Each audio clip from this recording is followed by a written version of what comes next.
नमस्कार, कैसे हैं सब। आशा करता हूँ मस्त होंगे। दोस्तों आज इस वीडियो हम एक ऐसे फंगीसाइड के बारे में जानकारी लेंगे जो कि हम फ्लावरिंग स्टेज पर इस्तेमाल कर सकते हैं, क्योंकि अधिकतर हम देखने में आता है कि जब भी हम कोई बेल वर्गीय फसलें लगाते हैं, खासकर उस पर डाउनी मिल्ड्यू की जो समस्या आती है उस समय पर फ्लावर अगर हों तो फिर हमें किसी भी फंगीसाइड को डालने से पहले काफ़ी सोचना पड़ता है। खासकर जितने भी पाउडर फार्म वाले फंगीसाइड हैं उन पर देखा यह गया है कि उस पर फ्लावर ड्रॉपिंग की समस्या हमें आती है। तो एक ऐसा फंगीसाइड के बारे में हम आज जानकारी लेंगे जिसका इस्तेमाल करने से फ्लावर ड्रॉपिंग आपकी नहीं होती है।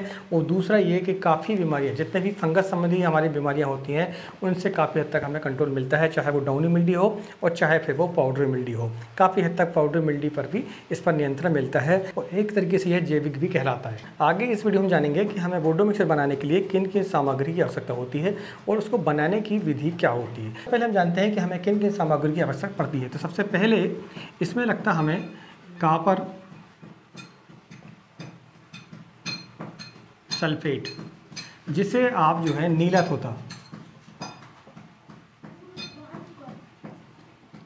तोता के नाम से जानते हैं और ये आपको किराने की दुकान में मिल जाता है। इसके बाद जो दूसरी सामग्री हमें लगेगी वो लगेगा हमें चूना, जो खाने का चूना होता है हमारा, जिसका इस्तेमाल हम पान वगैरह में इस्तेमाल करते हैं, तंबाकू में इस्तेमाल करते हैं और घर की पुताई के लिए हम इस्तेमाल करते हैं। जैसे डिल्ले वाला जो चूना होता है उसका हमें इस्तेमाल करना पड़ता है। तो ये दो चीज़ों की आवश्यकता हमें पड़ती है। 200 लीटर पानी के लिए आपको कॉपर सल्फेट की जो मात्रा है वो आपको लगेगी 500 ग्राम। कॉपर सल्फेट 500 ग्राम हो गया नीला तोता आपका, और चूना की मात्रा भी आपको 500 ग्राम लेनी पड़ेगी। तो कॉपर सल्फेट की जो मात्रा है वो आपको 500 ग्राम लेनी है, वहीं चूने की मात्रा भी आपको 500 ग्राम लेनी है। लेकिन एक बात आपको ध्यान रखनी है, ये है कि जब चूना आप इस्तेमाल करते हैं तो कभी कभी हमें देखने में ये आता है कि इसमें पत्थर निकलते हैं। ठीक है, पत्थर निकलते हैं। तो सबसे पहले आपको एक बाल्टी में चूने को घोलना है और जब चूना घुल जाए उसमें जो पत्थर निकलते हैं उसको आप फिर अलग से आप तौल लें, तो उससे आपको पता चलेगा कि जो निश्चित चूना हमारा जाने का था वो कितना गया।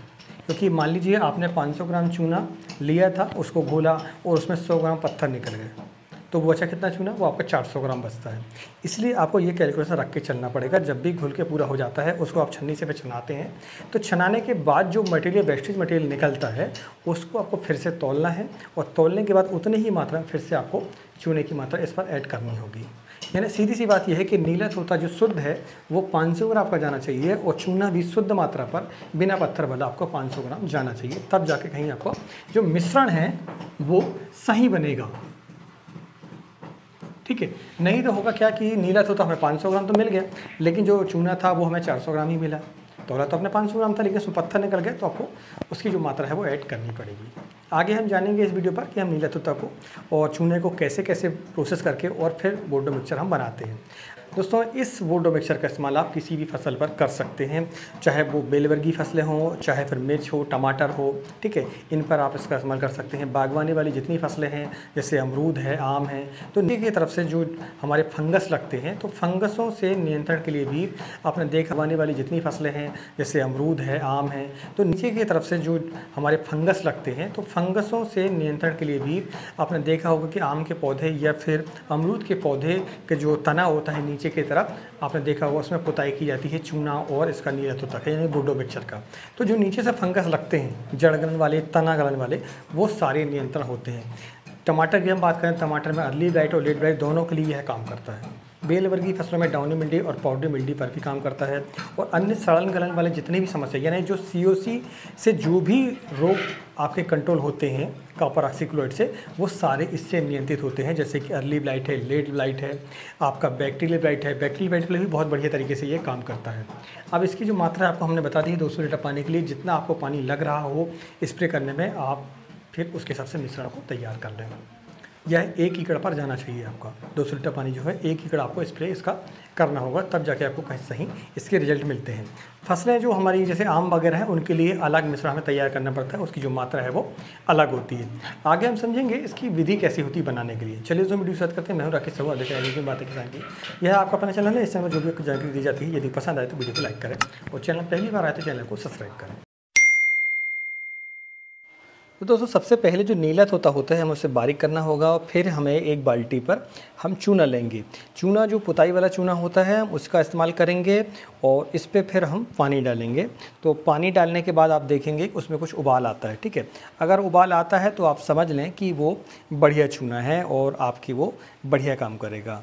तो ये जो देसी वाला चूना होता है आप चाहें तो इंस्टेंट चूना करके नाम से भी आता है, आप उसका भी इस्तेमाल कर सकते हैं।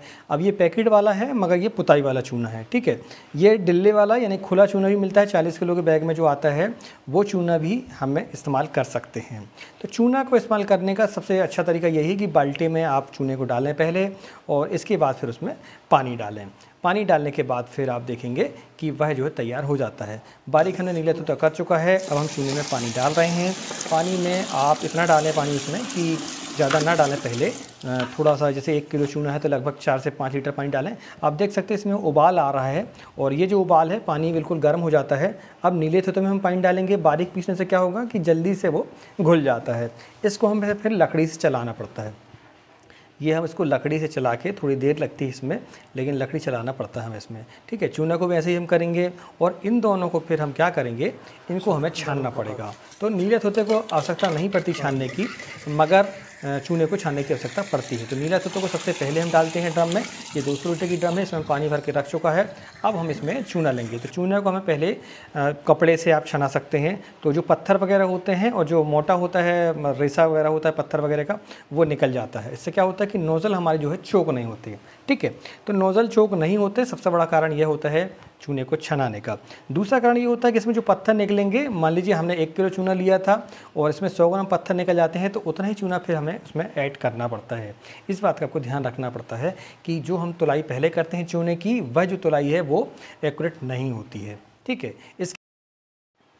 इसके बाद जो 200 लीटर की ड्रम में हमने पानी और पानी में नीला तोता डाला हुआ था, उसे हमें अच्छे से चलाना होगा लकड़ी से, ठीक है। एक आदमी अगर लकड़ी से चलाएगा, इस तरह से गोल गोल घुमाएगा उसको, और इसके बाद जो चूना है उसे हमें धीरे धीरे इस पर ऐड करना होगा।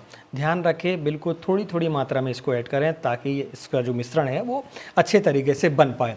इस तरीके से आप चलाते रहें एक डंडे से, और एक आदमी जो है धीरे धीरे इसको चूने को इसमें डालता रहे और उसको हिलाता रहे।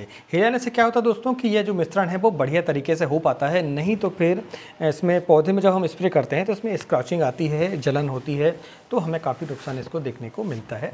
तो आप अच्छे तरीके से इसको मिला लें और इसके बाद फिर आप जो है ये जो मिश्रण है वो स्प्रे के लिए तैयार है। ये हमारा एसटीपी पंप है, स्प्रे पंप है। अब हम इसमें खीरे की फसल जो हमारी है उस पर हम इसमें स्प्रे कर रहे हैं। तो स्प्रे करते समय आपको ध्यान ये रखना है कि जो भी स्प्रे आप कर रहे हैं, किसी भी दवा का आप करें, सिर्फ बोर्डो मिक्सचर का नहीं, आप किसी भी दवा का अगर इस्तेमाल करते हैं तो आपको ध्यान रखने वाली बात ये है कि जो भी हम कॉन्ट्रैक्ट फंगीसाइड या कॉन्ट्रैक्ट इंसेक्टिसाइड का इस्तेमाल करते हैं, जब भी हम कोई स्पर्शजनित जितने भी फंगीसाइड हों, चाहे वो कीटनाशक हों, उनका हम इस्तेमाल करते हैं तो हमें कवरेज जो है अच्छा रखना पड़ता है। यानी आप जो दवा स्प्रे कर रहे हैं वह कोने कोने तक पहुंचने चाहिए, पत्तियों के जो है पूरी जो उसका कवरेज होना चाहिए, तो आपको जो उसके रिजल्ट हैं वो बहुत ही बढ़िया मिल पाते हैं। आप देख सकते हैं हमारी ये खीरे की फसल है और इसमें लगभग 1 से 2 तोड़े भी हो चुके हैं और हमने इसको जो है सितंबर के महीने में लगाया हुआ था। आप बोर्डो मिक्सचर का जब इस्तेमाल करते हैं तो बैक्टीरियल जनित जितनी भी बीमारियां होती हैं, आपकी फंगस जनित जितनी भी समस्याएं होती हैं, जैसे आपका लेट ब्लाइट है, अर्ली ब्लाइट है, दूसरा आप पाउडर मिल्डी है, डाउन मिल्डी, इनसे काफ़ी हद तक सुरक्षित हो जाते हैं।